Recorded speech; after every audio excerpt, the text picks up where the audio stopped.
আজকের আলোচনা থেকে এটা মুখস্থ করে নিতে হবে। কাজে লজ্জা নেই, লক্ষ্মীপুরের ইয়াং স্টারেরা শ্রমে লজ্জা নেই, পরিশ্রমে লজ্জা নেই, লজ্জা অলসতায়। লজ্জা কিসে? আরো জোরে। নবীরা কি এমনি এমনি বসে বসে খাইছে? কঠিন পরিস্থিতিতেও নবীরা পরিশ্রম করে উপার্জন করা লেগেছে, ঠিক কিনা? সাইয়েদনা মারিয়াম আলাইহিস সালাম, যার নামে আল্লাহ তাআলা কোরআনে একটা সূরা দিলেন, উনি পৃথিবীতে এমন একজন মহিয়সী নারী, যেই নারীর গর্ভে, যেই নারীর পেটের ভেতরে স্বামীর স্পর্শ ছাড়া সন্তান দিয়েছে কে? সাইয়েদনা ঈসা আলাইহিস সালাম পেটে আসলেন। মারিয়াম আলাইহিস সালাম লজ্জা পেলেন। হায় হায়, কেমন করে এলাকাবাসীদের কাছে আমি আমার মুখ দেখাবো? বিয়ে করি নাই, স্বামী নাই, বিয়ে হয় নাই, স্বামী নাই, কিন্তু পেটে সন্তান চলে এসেছে। হায় হায়, এলাকায় কেমনে মুখ দেখাবো? লজ্জায় পড়ে মারিয়াম আলাইহিস সালাম এলাকা থেকে চলে গেলেন। কি অবাক করা কাণ্ড! বাচ্চা ভূমিষ্ঠ হওয়ার জন্য, বড় হওয়ার জন্য 6 মাস 7 মাস লাগে নাই, পেটে বাচ্চা আসার সাথে সাথে বাচ্চাটারে বড় করে দিয়েছে কে? সাইয়েদাতুনা মারিয়াম আলাইহিস সালাম এবার বসে পড়লেন, বুঝতে আরম্ভ করলেন প্রেগন্যান্সির পেইন উঠেছে। হঠাৎ করে পেট থেকে বাচ্চা ভূমিষ্ঠ হয়ে যাওয়ার পরে উনি কাঁপতে আরম্ভ করলেন। ক্ষুধার চোটে খাবার কিছু নাই, সামনে ঝর্ণা, উপরে একটা খেজুর গাছ।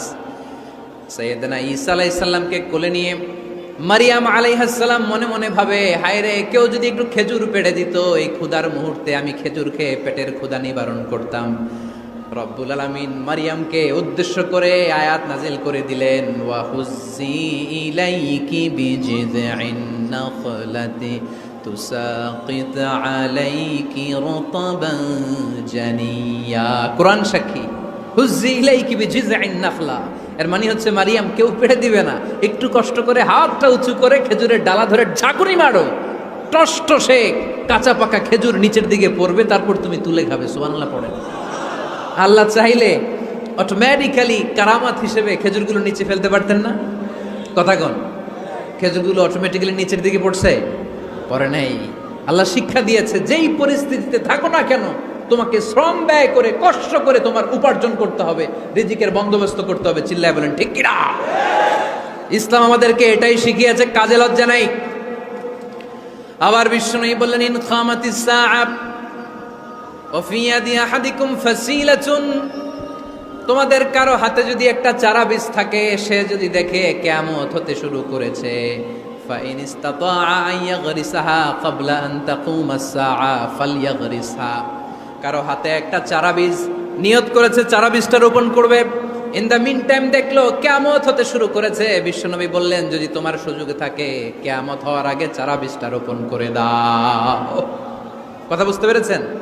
আপনার হাতে একটা চারা বীজ, আপনি প্ল্যান করেছেন এই চারা বীজটা রোপণ করবেন, ইন দ্য মিন টাইম দেখলেন কি হওয়া শুরু হয়েছে?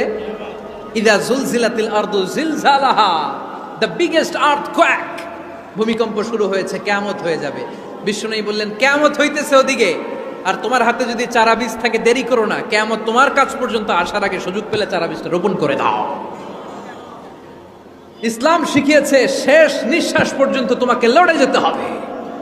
এই পৃথিবীতে কেউ কাউকে জায়গা করে দেয় না, জায়গা করে নিতে হয়। এই পৃথিবীটা, the life is not a bed of roses, এটা ফুল বিছানো কোনো ফুল সজ্জা নয়, এটা কণ্টকাকীর্ণ। কেউ আপনার স্পেস করে দিবে না, কেউ আপনাকে সুযোগ করে দিবে না, কেউ আপনার জায়গা করে দিবে না, বরং আপনি জায়গা করে নিলে টাইনা নিচে নামাবে। কথা বলেন। এজন্য কখনো অলসতাকে স্থান দেয়া যাবে। রাসূল বাত্তালি, দুক্কানু শয়তান, অলস মস্তিষ্ক শয়তানের আড্ডা। অলস যদি কেউ থাকে, এটাতে টেনে বেঁধে কাজে নামাবে, পারা যাবে? আলহামদুলিল্লাহ, লক্ষ্মীপুরে এরকম অলস ছেলে পেলে নাই।